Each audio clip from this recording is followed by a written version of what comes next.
ಮಂಗಳೂರಿನ ಅಂತಾರಾಷ್ಟ್ರೀಯ ವಿಮಾನ ನಿಲ್ದಾಣದಲ್ಲಿ ಸೋಮವಾರದಂದು ಅನುಮಾನಾಸ್ಪದವಾಗಿ ಪತ್ತೆಯಾದ ಅನಾಥ ಬ್ಯಾಗ್ ಒಳಗಿದ್ದ ಕಬ್ಬಿಣದ ಪೆಟ್ಟಿಗೆಯಲ್ಲಿ ಇದ್ದಿದ್ದು ಬಾಂಬ್ ಅಲ್ಲ, ಬದಲಾಗಿ ಪಟಾಕಿ ತಯಾರಿಸಲು ಬಳಸುವ ಪೌಡರ್ ಮತ್ತು ಕೆಲವು ವೈರ್ಗಳಿದ್ದವು ಎಂದು ಮಾಜಿ ಮುಖ್ಯಮಂತ್ರಿ ಕುಮಾರಸ್ವಾಮಿ ಹೇಳಿದರು.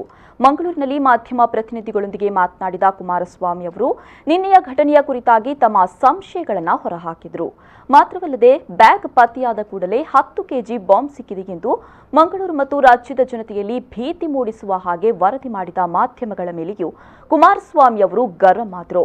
ಬ್ಯಾಗ್ನಲ್ಲಿ ಇದ್ದಿದ್ದು ಪಟಾಕಿ ತಯಾರು ಮಾಡಲು ಬಳಸುವ ಪೌಡರ್ ಹಾಗೂ ವೈರ್ಗಳು ಮಾತ್ರ, ಇನ್ನು ಅದಕ್ಕೆ ಟೈಮರ್ ಸಹ ಅಳವಡಿಸಿರಲಿಲ್ಲ. ಹಾಗಿದ್ದಾಗ ಅದೊಂದು ಸಜೀವ ಬಾಂಬ್ ಹೇಗಾಗುತ್ತೆ ಎಂದು ಕುಮಾರಸ್ವಾಮಿ ಅವರು ತಮ್ಮ ಸಂದೇಹ ವ್ಯಕ್ತಪಡಿಸಿದರು. ಆ ಒಂದು ಬ್ಯಾಗ್ನಲ್ಲಿ ಇದ್ದಂಥ ಒಂದು ಕಬ್ಬಿಣದ ಪೆಟ್ಟಿಗೆ ರೀತಿ ಇರ್ತಕ್ಕಂಥ ಒಂದು ಬಾಕ್ಸ್ ಅದು.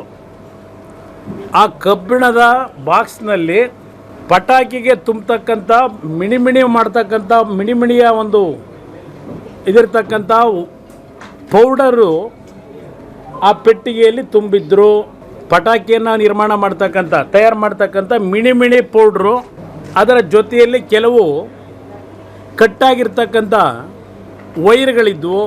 ಅದರಲ್ಲಿ ಯಾವುದೇ ರೀತಿಯ ಟೈಮಿಂಗ್ನ ಇಲ್ಲದೆ ಇರ್ತಕ್ಕಂಥದ್ದು, ಬಾಂಬ್ನ ಒಂದು ಎಕ್ಸ್ಪ್ಲೋಡ್ ಮಾಡ್ತಕ್ಕಂಥ ವ್ಯವಸ್ಥೆ ಏನಿರಲಿಲ್ಲ. ಇದೆಲ್ಲ ನೀವೇ ವರದಿ ಮಾಡ್ಕೊಂಡಿದ್ದೀರಿ. ಗಣರಾಜ್ಯೋತ್ಸವದ ಸಂದರ್ಭದಲ್ಲಿ ದೇಶದ ಪ್ರಮುಖ ಭಾಗಗಳಲ್ಲಿ ಈ ರೀತಿಯ ಅಣಕು ಕಾರ್ಯಾಚರಣೆಗಳನ್ನು ಮಾಡಲಾಗುತ್ತೆ.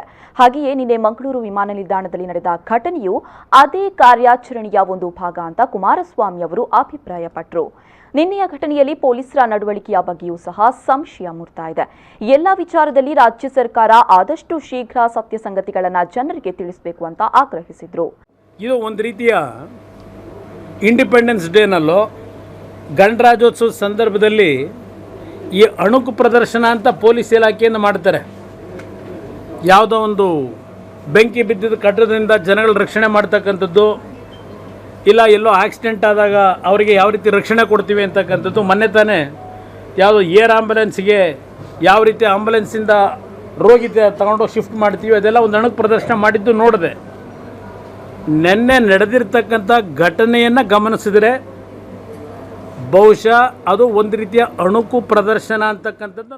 ಈ ದೇಶ ಕೇವಲ ಆರ್ಎಸ್ಎಸ್ನವರಿಗೆ ಸೇರಿದಲ್ಲ ಮತ್ತು ಸಿಎಎ ವಿಚಾರ ಮುಂದಿಟ್ಟುಕೊಂಡು ಬಿಜೆಪಿ ಅಶಾಂತಿಯನ್ನ ಸೃಷ್ಟಿಸ್ತಾ ಇದೆ ಎಂಬ ಗಂಭೀರ ಆರೋಪವನ್ನು ಸಹ ಮಾಡಿದರು.